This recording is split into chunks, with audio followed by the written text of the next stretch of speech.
नुकसान होगा। लोकसभा में चर्चा होनी चाहिए, सार गर्भित चर्चा होनी चाहिए, डिस्कस होना चाहिए। लोगों के एक प्रश्न का उत्तर प्राप्त करने में लाखों रुपए खर्च होते हैं। अब ये उसमें हंगामा कर देते हैं, वो सारी का सारा पैसा बर्बाद हो गया।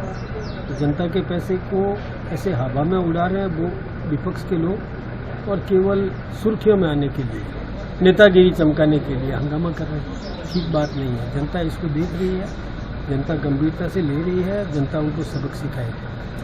वहाँ सिलेंडर की जरूरत कहाँ है? तो पाइपलाइन से सप्लाई हो रही है तो वो सिलेंडर लेके क्या करेगा?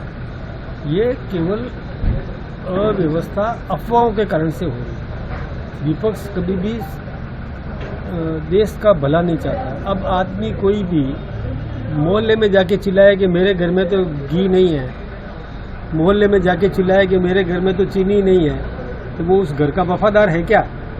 नहीं है। तो विपक्ष वफादार नहीं है इस देश के प्रति। वो हंगामा कर रहा है कि गैस खत्म हो गई है, तेल खत्म हो गया है। नुकसान होगा। लोकसभा में चर्चा होनी चाहिए, सार गर्भित चर्चा होनी चाहिए, डिस्कस होना चाहिए। लोगों के एक प्रश्न का उत्तर प्राप्त करने में लाखों रुपए खर्च होते हैं। अब ये उसमें हंगामा कर देते हैं, वो सारी का सारा पैसा बर्बाद हो गया। तो जनता के पैसे को ऐसे हवा में उड़ा रहे हैं वो विपक्ष के लोग, और केवल सुर्खियों में आने के लिए, नेतागिरी चमकाने के लिए हंगामा कर रहे हैं। ठीक बात नहीं है। जनता इसको देख रही है, जनता गंभीरता से ले रही है, जनता उनको सबक सिखाएगी। वहाँ सिलेंडर की जरूरत कहाँ है? तो पाइपलाइन से सप्लाई हो रही है तो वो सिलेंडर लेके क्या करेगा?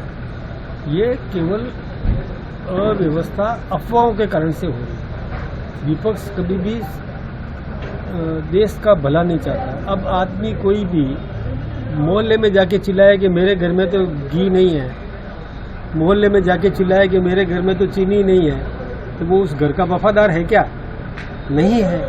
तो विपक्ष वफादार नहीं है इस देश के प्रति। वो हंगामा कर रहा है कि गैस खत्म हो गई है, तेल खत्म हो गया है।